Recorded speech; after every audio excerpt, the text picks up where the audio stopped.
सभी उत्तर प्रदेश के BEd TET 2011 अचयनित भाई बहनों को सुनील यादव का प्रणाम नमस्कार। हम लोग आज एक बहुत ही महत्वपूर्ण उद्देश्य से लखनऊ से दिल्ली आए हुए हैं और हमको, चूँकि हम आपसे पहले ही बता चुके हैं, सभी को बता चुके हैं कि जो हमने हाई कोर्ट लखनऊ बेंच में रिट की थी वो माननीय सुप्रीम कोर्ट के वरिष्ठ अधिवक्ताओं की सलाह पर की थी और उनसे हम बराबर सलाह लेते रहते हैं समय समय पर, और वो हमको बुलाए कि नहीं आइए आपके बारे में देखते हैं क्या प्रोग्रेस है और आगे क्या रणनीति है। और कुछ उन्होंने फाइलिंग वगैरह हमारी जो वहाँ पे रिट थी लखनऊ में उसमें ऑर्डर वगैरह हुए हैं वो उन्होंने मंगवाए। तो इसका सिर्फ और सिर्फ ये कारण है कि जो हम आगे की लड़ाई चाहते हैं वो एक ऐसा पैनल लड़ाई लड़े जो हिंदुस्तान का ऐसा पैनल हो जो हमारी बात सुप्रीम कोर्ट में सुनाई करवा सके और हमारी बात को अच्छे से रख सके। उस पैनल को पूरा करने के लिए कि अधिवक्ताओं का वो पैनल हो जिससे हम अपनी बात को सुप्रीम कोर्ट में अच्छे से रख सकें, क्योंकि अन्याय तो हुआ है मित्रों, बहुत बड़ा अन्याय हुआ है हम लोगों के साथ में और हमारे सारे साथी आज जॉब में होते अगर अन्याय नहीं हुआ होता। तो इस हक की लड़ाई को लड़ने के लिए हम प्रतिबद्ध हैं और जो वादे किए थे हमने अपने लोगों से कि नहीं, हम इसको अंतिम में बहुत अच्छे सर्वोच्च प्रयास के साथ लड़ेंगे, उसके लिए हम वचनबद्ध हैं। और एक बात हमेशा याद रखिएगा, संगठन के लोगों ने कभी प्रोपोगंडा फैला के और कभी इस तरीके की बातें करके कभी पैसे को महत्व नहीं दिया है और कोशिश की है कि कम से कम पैसे में, अचयनित हैं सभी और परेशान हैं पैसे से, तो कम से कम पैसे में बहुत अच्छी लड़ाई कैसे लड़ सकें इसका हमारा प्रयास रहेगा। कहीं भी कोई देखिए बचा कोई नहीं है, इल्ज़ाम सबके ऊपर लगते हैं और मैं ये घोषित नहीं करता हूँ कि मैं बहुत ईमानदार हूँ और हमारे सारे लोग बहुत ईमानदार हैं, ये हम घोषित नहीं करते हैं ये, क्योंकि सारे वो बेईमान होते हैं जो परिणाम नहीं ला पाते हैं और अभी हमने कोई परिणाम नहीं दिया है तो हम ईमानदार कहाँ से हो गए। लेकिन हमारा ये वादा है आपसे कि जो लड़ाई हाई कोर्ट से शुरू हुई है और मिनिमम चार्जेस पे जो कम से कम पैसा लोगों का, चयनितों का लेके हम अच्छी लड़ाई लड़ सकें, उस वादे के साथ शुरू हुई थी, वही वादा सुप्रीम कोर्ट की लड़ाई में रहेगा। आखिरी तक बहुत अच्छे मूवमेंट आएंगे आप देखिएगा, लेकिन आखिरी तक कोशिश रहेगी कि किसी अचयनित से एक रुपया भी गलत तरीके से ना लिया जाए, ये संगठन की कोशिश रहेगी।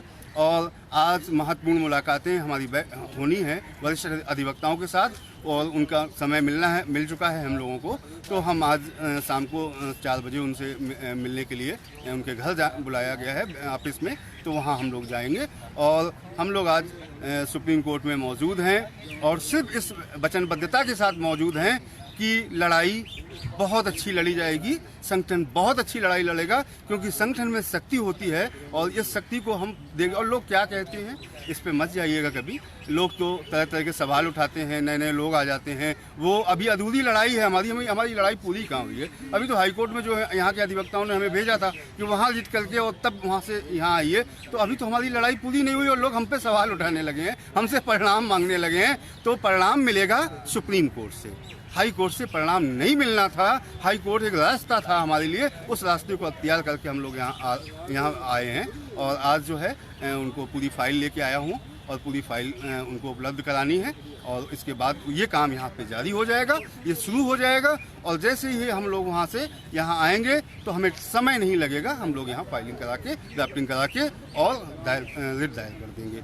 हमारे साथ मिक्की भैया हैं, शांता सिंह मिक्की जी, जिनको आप जानते होंगे, बहुत अच्छे लेखक भी हैं और बीएड टेट 2011 के बहुत अच्छे संगठन के साथी हैं और ये दिल्ली में ही रहते हैं। पूरी बेचारे मदद करते हैं हम लोगों की। हमारे पास बहुत ऐसे भाई बहन हैं जो हम लोगों की मदद करते हैं, जब ज़रूरत पड़ती है, चाहे लखनऊ हो चाहे दिल्ली हो, हमारी मदद होती है और हम उनसे कहेंगे कि 2 शब्द वो भी अपील करें। सभी को मेरा प्रणाम। देखिए,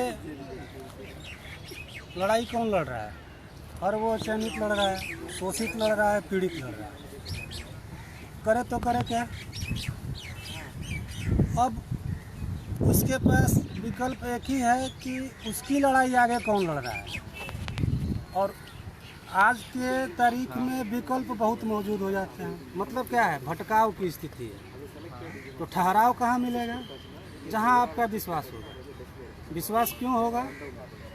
तो आपको लगेगा कि हमारी लड़ाई कोई ईमानदारी से लड़ रहा है, आपको ये विश्वास होगा कि आपकी लड़ाई कोई ईमानदारी से लड़ रहा है, पारदर्शिता से लड़ रहा है, मितव्ययिता से लड़ रहा है, कम से कम आपके खर्च में आपकी अच्छी पैरवी हो रही है, परिणाम भी आएगा। जब अच्छा पैरवी होगा तो परिणाम भी आएगा। तो आप इतने पढ़े लिखे हैं तो कम से कम इतना आपके पास विश्लेषण करने की क्षमता होगी ज़रूर कि आपको विश्वास किस पे करना है, किसके नेतृत्व में लड़ना है और आपके लिए बेहतर लड़ाई कौन लड़ेगा। तो आप खुद शोषित हैं, पीड़ित हैं, वंचित हैं, चयनित हैं, खुद समझिए। और हमारी जो लड़ाई है ईमानदारी के साथ, पारदर्शिता के साथ, मितव्ययिता के साथ है। अपील यही रहेगी कि आप हमारी लड़ाई को में साथ देके अपना भला करें, सभी लोगों का भला करें। धन्यवाद। मैं विजय यादव से अपील करूंगा वो आएँ और माननीय सुप्रीम कोर्ट के धरती से सभी अचयनितों को, सभी अचयनित भाई बहनों को सादर प्रणाम करता हूं। माननीय सुप्रीम कोर्ट के प्रांगण में इस उद्देश्य के साथ हम लोग उपस्थित हुए हैं कि जो पिछले 7 वर्षों की पीड़ा है वो किसी की अलग नहीं है। आप घर पे हैं लेकिन आपकी पीड़ा से हम जुड़े हुए हैं। जो दर्द लेके हम यहाँ पहुँचे हैं वही दर्द लेके आप रोज़ जी रहे हैं वहाँ पे। आपने इस लायक समझा है कि इस मुहिम को हम लोग आगे बढ़ाएं, तो आपके विश्वास को लेकर यहाँ तक आए हैं। और यहाँ आने का उद्देश्य साथियों सिर्फ इतना सा है कि हाई कोर्ट जब हम लोग दोबारा गए थे यहाँ सुप्रीम कोर्ट से वापस, तो यहाँ के जो वरिष्ठ अधिवक्ता हैं जिनसे हमारी बातचीत चल रही है, उन्होंने सिर्फ एक बात बोली थी कि आपकी रिव्यू खारिज हो गई, मॉडिफिकेशन खारिज हो गई, उसकी वजह क्या थी। हम लोगों ने कहा कि सर जज ने सुना नहीं। उन्होंने कहा नहीं, यहाँ के जज को जो करना था वो करके उन्होंने आपको भेज दिया। आपने सरकार से प्रयास किया, हम लोगों ने कहा बहुत सारे प्रयास किए। हमारे कितने साथी ऐसे थे जिन्होंने अपने शरीर पर लाठी खा खा के आपके आदेश के अनुपालन के लिए वहाँ प्रयास किया, लेकिन कुछ नहीं हुआ। फिर उन्होंने कहा आपने हाई कोर्ट में प्रयास किया इस ऑर्डर के लिए। हमने कहा कि वो भी किया। उन्होंने कहा कि उसका क्या है परिणाम आपके पास। हमने कहा वहाँ भी खारिज हो गया। तो उन्होंने कहा कि नहीं, ऐसे नहीं। जो बिंदु उन्होंने रेखांकित करके दिए हमको ऑर्डर से कि आप इस बिंदु पर वहाँ हाई कोर्ट में जाइए, वहाँ अगर आपको न्याय मिलता है तो बहुत अच्छा है, अगर नहीं मिलता है तो वो जो रिट वहाँ से खारिज होगी उसको लेके आप हमारे यहाँ आइए, फिर हम उसको फाइल करके फिर इस मामले को हम दोबारा रीओपन करवाएंगे। साथियों, बहुत से लोगों ने लड़ाइयाँ लड़ी। अगर मैं ये कह दूँ कि नहीं किसी ने ईमानदारी से लड़ी नहीं, तो ये उनकी मेहनत का, उनके पुरुषार्थ का, उनके धैर्य का, उनके संयम का अपमान होगा। मैं ये नहीं कहता किसी ने ईमानदारी से प्रयास नहीं किया। बहुत लोगों ने प्रयास किया लेकिन ईश्वर ने जो है उन्हें नाकामयाब कर दिया। कुछ ना कुछ कमी जरूर रही होगी। तो यहाँ आने का सिर्फ इतना उद्देश्य है कि किस ढंग से सीमित संसाधन में, जिससे हमारे बेरोजगार भाई जो 7 वर्षों से कई बार याची बन चुके हैं, कई बार उनसे रिव्यू के नाम पे, कई बार वेरिफिकेशन के नाम पे उनसे धन उगाही की गई, धन लिया गया जिसका समुचित उपयोग नहीं हो पाया। बड़े नामों पर भी हम लोग विचार कर रहे हैं, उनसे भी मुलाकात कर रहे हैं। और ऐसा पैनल भी हम लोग देख रहे हैं कि जो हमारा कम पैसे में पूरी मजबूती से हमारी पूरी पीड़ा रख सके ऑनरेबल सुप्रीम कोर्ट के पास, जज के सामने। तो हम लोग उसके लिए प्रयासरत हैं और यहाँ आने का सिर्फ यही उद्देश्य है कि उनसे मुलाकात करेंगे हम लोग। आज से कल तक सारी मुलाकातों का दौर चलेगा और जो बेहतर से बेहतर निकल के आएगा, जिस पैनल के साथ हमें उम्मीद दिखेगी कि आपके 7 वर्ष के सपने जो अधूरे रह गए उनको पूरा करने के लिए कुछ किया जा सकता है, तो उस अधिवक्ता पैनल के साथ हम लोग आगे बढ़ेंगे। और दूसरा उद्देश्य यहाँ आने का ये है कि सारी चीज़ें अभी से सॉर्ट आउट कर ली जाएँ कि कितना पैसे की ज़रूरत पड़ेगी और कितना पर हेड कितने सहयोग के साथ मिनिमम हम कैसे करें कि हमारे बेरोजगार भाइयों के ऊपर ज़्यादा वजन ना बढ़े, ज़्यादा उनको इकोनॉमिकल प्रॉब्लम ना हो। तो इसी उद्देश्य के साथ हम लोग आए हैं। आप सभी लोगों से निवेदन है कि धैर्य रखें और सिर्फ आर्थिक सहयोग की ज़रूरत नहीं है। आज की डेट में आपका जागरूक होना और सक्रिय होकर कम से कम सोशल मीडिया पे ऐसे लोगों का प्रतिकार करना भी अति आवश्यक है जो लोग करते कुछ नहीं है, सिर्फ टांग खिंचाई करते हैं, जिनको घर से निकलना नहीं है, लेकिन रास्ते में इसलिए बाधा डालनी है कि कहीं ऐसा ना हो कि श्रेय इनको मिल जाए। उनको बेरोजगार रहना मंजूर है लेकिन सरकार की खिलाफत करना नहीं मंजूर है। उनको गलत को गलत कहना मंजूर नहीं है, उनको बेरोजगार रहना मंजूर है। आपको ऐसे लोगों की खिलाफत करनी शुरू कर देनी चाहिए।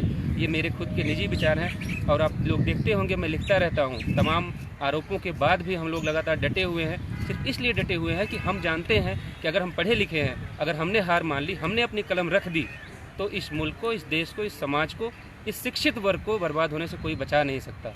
सुप्रीम कोर्ट में हम लड़ेंगे, पूरी मजबूती के साथ लड़ेंगे और ये वादा है आप लोगों से कि सीमित संसाधन में, कम से कम पैसे में एक ऐसा पैनल रखेंगे जो जज के सामने आपकी पूरी पीड़ा रखे, जिससे हम लोगों को न्याय मिल सके। बहुत बहुत धन्यवाद आप लोगों का।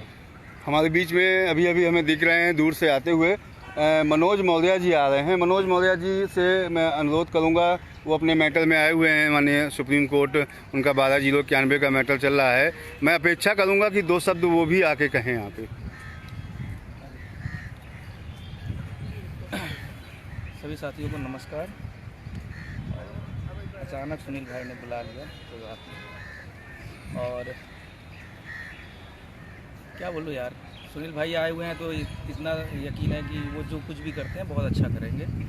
और अभी बात हुई भैया से, तो मेरी तरफ से जितना भी हो सकता है मैं पूरी मदद करने के लिए तैयार हूँ। अगर सुनील भाई और विजय भाई आए हुए हैं सुप्रीम कोर्ट, और मेरे लायक अगर जितना भी काम होगा कि मेरी मदद की जहाँ भी ज़रूरत होगी, मैं पूरी तरीके से सुनील भाई की मदद करूँगा, क्योंकि मैं जानता हूँ कि वो कोई भी काम करेंगे और बहुत ही अच्छा करते हैं और बहुत सच्चाई ईमानदारी से काम करने वाले इंसान हैं। और मुझे इस चीज़ का गर्व है कि मैं उनके साथ पुराने संघर्ष में भी साथ रहा हूँ, और आगे भी मेरी ज़रूरत जहाँ भी पड़ेगी BED-TET 2011 को, मैं सुनील भाई के साथ खड़ा हूँ और मैं पूरी मदद करूँगा।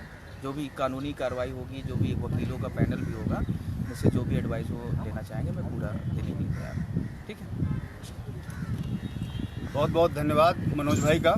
और मैं पुनः सभी BED-TET 2011 अचयनितों से अपील करता हूं कि गलत को गलत कहना सीखें। और हम लोग कोशिश करते हैं हमेशा से कि कहीं भी हम लोग किसी के बंधुआ मजदूर, किसी राजनीतिक दल के बंधुआ मजदूर हम लोग ना बने। और हम कोशिश करते हैं कि हम सभी का, जो हमारे साथ नहीं है और जो हमारे साथ विगत 8 वर्षों में उत्पीड़न किए हैं, वो हमारे कोई सगे नहीं है। चाहे वो सपा हो, बसपा हो, कांग्रेस हो, बीजेपी हो, कोई भी हमारा सगा कोई नहीं है। जब कोई सगा नहीं है तो हम किसी के बंधुआ मजदूर गुलाम नहीं हैं। हम स्वतंत्र होके कम से कम जो गलत लोगों की गलत नीतियां हैं उनका विरोध करना सीखें। वही मैं करता हूं, मेरे संगठन के लोग करते हैं। लोगों को बुरा लग जाता है कि फला आदमी की गुलामी क्यों नहीं कर रहे, फला पार्टी गुलामी क्यों नहीं कर रहा। हम गुलामी किसी की नहीं कर रहे और ना करेंगे आगे। और जो रही बात यहाँ पे लड़ाई की, तो मैं सभी से सहयोग मांगूंगा। आप ये समझ लीजिए, चाहे वो कितना भी सीनियर पुराना हो, उसने अगर कोर्ट में केस लड़ा है, और वो चाहे वो वेद निवेश हो, चाहे वो भानु यादव हो, और चाहे वो मान बहादुर सिंह चंदेल हो, मतलब जो भी अचयनित जो लड़ाई लड़ा है, रविंद्र दादरी हो, मतलब जो यहाँ पे कोर्ट में आए हैं और किसी कारणवश, किसी त्रुटियों बस वो मामले में सफल नहीं हो पाए हैं, तो उनसे ज़रूर मिलूंगा, उनसे ज़रूर पूछूंगा और राय सलाह लूंगा। मैं तो भानु यादव जी को फ़ोन करता रहता हूँ, बीच बीच में उनसे सलाह लेता रहता हूँ और उनसे अपील करता रहता हूँ कि भैया जो है कभी ज़रूरत पड़े तो आप सहयोग करिएगा। भानु यादव जी ने हमेशा कहा मुझसे कि जब ज़रूरत पड़ेगी तो मैं सहयोग करूँगा और मैं उनका सहयोग लूँगा। मुझे कोई आपत्ति नहीं है मुझे कौन गाली देता है, कौन क्या कहता है, कौन क्या नहीं कहता है। मुझे सिर्फ और सिर्फ ये देखना है कि किस तरीके से हम इस लड़ाई को जीतें, किस तरीके से इस 8 वर्षों की लड़ाई को हम जीत सकते हैं। वो हर संभव कोशिश संगठन करेगा। इसके लिए कहीं कोई वो नहीं है कि हम किसी से एलर्जी रखते हैं, किसी से हमें बात नहीं करनी है। हम सभी से बात करेंगे, क्योंकि अब जो मुद्दा है वो यही है कि संयुक्त रूप से एक बहुत ठोस, बहुत कठिन, बहुत बड़ी लड़ाई हम लोग लड़ने जा रहे हैं और इसके लिए हम वचनबद्ध थे और आगे अच्छी लड़ाई लड़ेंगे, इसके लिए वचनबद्ध हैं।